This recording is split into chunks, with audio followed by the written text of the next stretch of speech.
একটা গুরুত্বপূর্ণ জায়গা, এটা হচ্ছে থানা। আমি সম্মানিত ওসি মহোদয়কে বলি, আপনার থানাকে আপনার বাড়ি মনে করে পরিষ্কার করবেন, থানা মনে করে না। আপনি যত পরিষ্কার থাকবেন আমরা তত পরিষ্কার থাকবো। থানার মধ্যে যে কমপ্লেন গুলো আসতেছে, কেউ কেউ নাকি এখানে বাড়ি ঘর বানাই ফেলছে থানাতে। আমি আমার যারা লোক আছে আপনাদেরকে বলবো যে ফরজ ছাড়া যাবেন না, কোনো ওয়াজিব আর নফলে যাওয়ার দরকার নাই থানায়।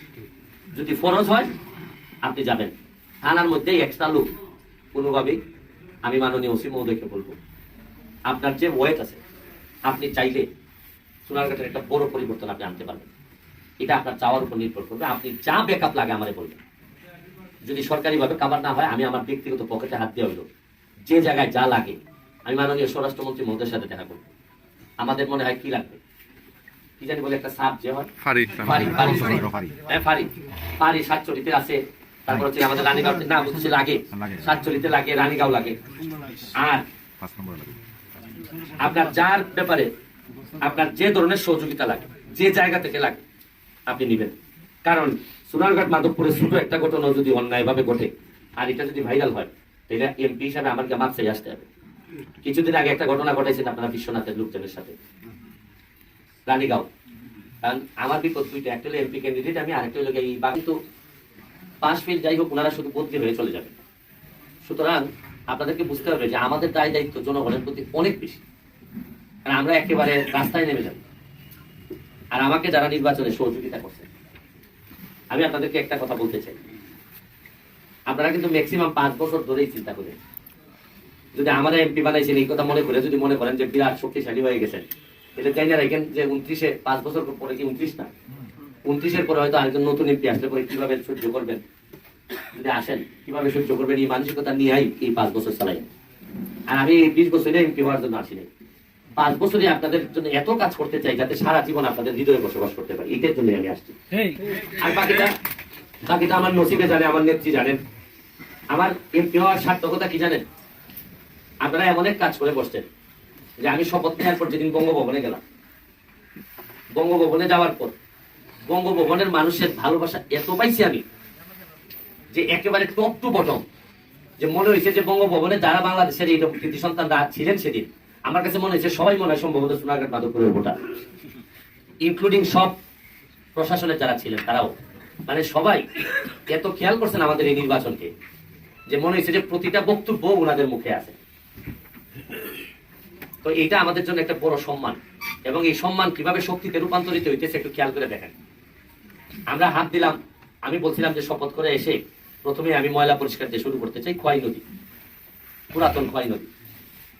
আমি আসার আগে আমার যারা স্বেচ্ছাশ্রম দিয়ে আমার পাশ করাইছে যারা, তারাই নেমে গেল আমি আসার আগেই পরিষ্কার করাতে। তো যতটা না ময়লা ভাবছিলাম তার চেয়ে বেশি ময়লা গিয়ে দেখা গেল এটার ভিতরে আছে। এই খবর পেয়ে বাংলাদেশের যে সবচেয়ে বড় যে বিডি ক্লিন, যারা সবচেয়ে বড় ময়লা পরিষ্কারের যে সংস্থা বাংলাদেশে, তারা আগামীকালকে অলরেডি এদের 12 জন চলে আসছে, আগামীকালকে 650 লোকজন নিয়ে এরা সারাদিন কাজ করবে। আমরা এদেরকে ব্যাকআপ সাপোর্ট যেটা লাগে আমরা এদেরকে দিব।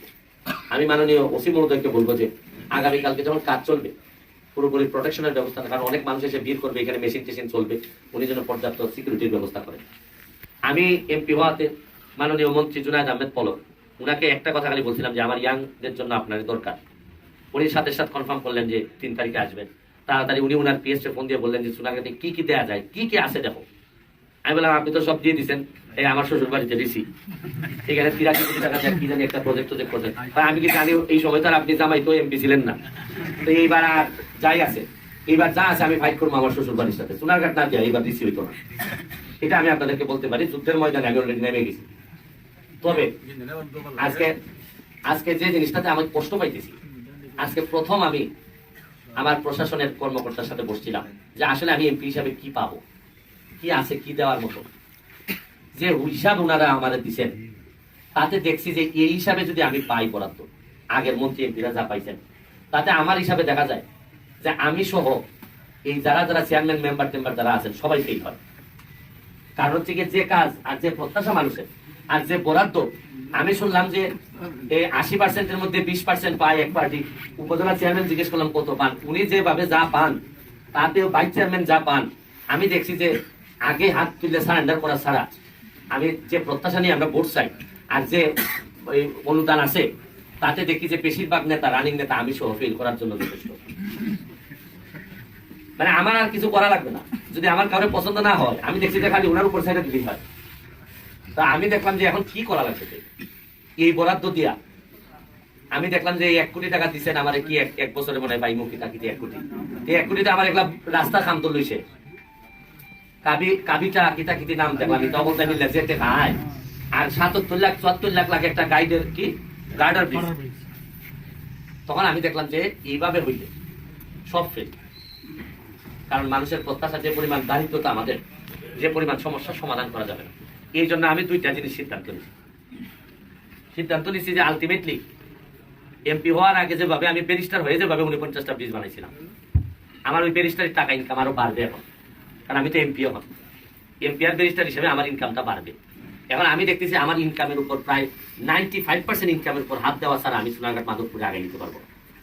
আমি সিদ্ধান্ত নিয়েছি যে আরো 50টা ব্রিজ আমি আমার নিজের টাকা দিয়ে করবো এবং যৌথভাবে চলতে থাকবে সরকার এবং ব্যারিস্টার সুমনের ইনকাম। আমার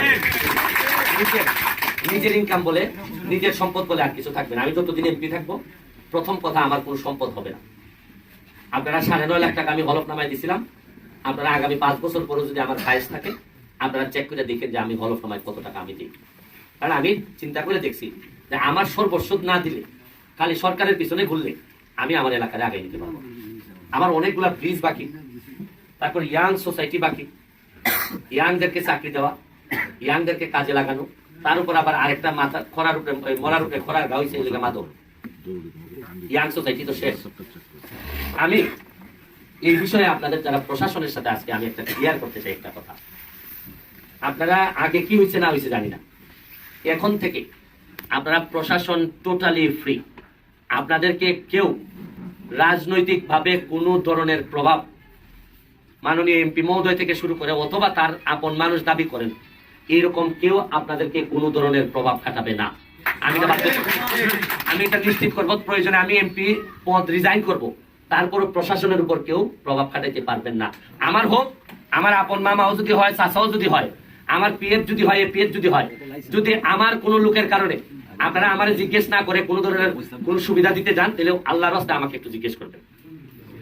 এক, প্রশাসন ছাড়া আমাদের উপরেও যাওয়ার কোনো সুযোগ নেই। 2, প্রশাসনকে আমি পুরা স্বাধীনতা দিচ্ছি, তবে আপনাদেরকে আমার একটা অনুরোধ, আপনাদের জন্য আমি আমার সর্বোচ্চ দিব যতদিন পর্যন্ত আপনারা এলাকার উন্নয়নে কাজ করবেন। আবার আপনারা যদি আমার উন্নয়ন বিরোধী কোনো কাজ করেন তাতেও আমি কিন্তু আপনাদের জন্য সর্বোচ্চ দূরে যাব। আমার যে সব জায়গায় যাওয়া লাগে, আমি আপনারা আমাকে ব্যক্তিগতভাবে যদি ভালো না বাসেন, সম্মান না দেন, আমি কোনোদিন আপনাদের বিরোধিতা করবো না। আমার সাথে আপনাদের ব্যক্তিগত সম্পর্ক যাই থাকুক, আপনারা কেউ সচিব হবেন, কেউ এসপি হবেন, আপনাদের সাথে আমার পরবর্তীতে দেখা হবে। কিন্তু আপনাদেরকে একটা কথা বলে যে আপনি যাতে আপনার মতামতটা দিতে পারেন, এই জন্য আমি যুদ্ধ করবো যাতে আপনার মতামত দিতে পারেন। তার মানে না আমি আপনার সাথে একমত, কিন্তু আপনি যাতে মতামতটা দিতে পারেন। প্রশাসন, আমার একটা বিশ্বাস, এখানে আমার বাম পাশে যারা আছেন তারা চাইলে সোনারঘাট মাধবপুরের, বিশেষ করে আপনারা তো সোনারঘাটের দায়িত্বে, ইতিহাস বদলানোর যে পথ আমি নিচ্ছি, এর মধ্যে আপনারা সবচেয়ে ভালো ভূমিকা রাখতে পারেন। আর বিশেষ করে একটা গুরুত্বপূর্ণ জায়গা, এটা হচ্ছে থানা। আমি সম্মানিত ওসি মহোদয়কে বলি, আপনার থানাকে আপনার বাড়ি মনে করে পরিষ্কার করবেন, থানা মনে করে না। আপনি যত পরিষ্কার থাকবেন আমরা তত পরিষ্কার থাকবো। থানার মধ্যে যে কমপ্লেন গুলো আসতেছে, কেউ কেউ নাকি এখানে বাড়ি ঘর বানাই ফেলছে থানাতে, আমি আমার যারা লোক আছে আপনাদেরকে বলবো যে ফরজ ছাড়া যাবেন না, কোনো ওয়াজিব আর নফলে যাওয়ার দরকার নেই থানায়। যদি ফরজ হয় আপনি যাবেন। থানার মধ্যে এক্সট্রা লোক কোনোভাবেই, আমি মাননীয় ওসি মহোদয়কে বলবো, আপনার যে ওয়েট আছে আপনি চাইলে সোনারঘাটের একটা বড় পরিবর্তন আপনি আনতে পারবেন। এটা আপনার চাওয়ার উপর নির্ভর করবে। আপনি যা ব্যাকআপ লাগে আমারে বলবেন। যদি সরকারিভাবে কাভার না হয়, আমি আমার ব্যক্তিগত পকেটে হাত দিয়ে হইল যে জায়গায় যা লাগে আমি মাননীয় স্বরাষ্ট্রমন্ত্রী মহোদয়ের সাথে দেখা করবো। আমাদের মনে হয় কি লাগবে, কি জানি বলে একটা সাপ যে হয় ফারি সাতচরিতে আছে, তারপর হচ্ছে আমাদের রানীগাঁও না বলছে লাগে, সাতচরিতে লাগে, রানীগাঁও লাগে। আর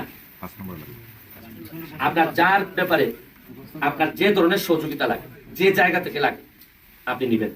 কারণ সোনারঘাট মাধবপুরে ছোট একটা ঘটনা যদি অন্যায় ভাবে ঘটে আর এটা যদি ভাইরাল হয়, এটা এমপি হিসাবে আমাকে মাপ চাই আসতে হবে। কিছুদিন আগে একটা ঘটনা ঘটেছেন আপনারা বিশ্বনাথের লোকজনের সাথে, রানীগাঁও।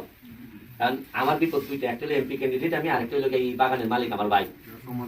অথচ সম্মান আনির জন্য এখানে যে যেভাবে পারে আমারে, আপনারা তো জানেন যে আমার বিদ্যুৎ করতে কত সুবিধা হয়। কালকে বিমান বাংলাদেশ এয়ারলাইন্স, বাংলাদেশ এয়ারলাইন্সের বিমান গেছে দেরিতে, 4-5 ঘন্টা দেরিতে গেছে। এর মধ্যে সোনারঘাটের লোক একজন যাত্রী ছিলেন, ওই আপনার সিলেটের কোন নেতা, উনি গিয়া বললেন যে এই দেখেন আপনার এলাকার লোককে 4টা ভাত খাওয়াই দিচ্ছে, আপনি তো কোনো খাবেন না। অথচ মনে হইতেছে যে আমি যদি বিমানমন্ত্রী, আমি কি বিমানমন্ত্রী? বিমান কোন সময় যায় না যায়, আমি 8 লক্ষ লোক নেই তো আমার জীবন তাই অবস্থা। এখান থেকে এরা দেখলাম 1 মিলিয়ন ভিউ, সে কইতেছে দেখো তোমার এলাকার লোক খাওয়াই দিছি, তুমি কি করলা? এইসব কইতেছে, আমি কই জানিও না কিছু না।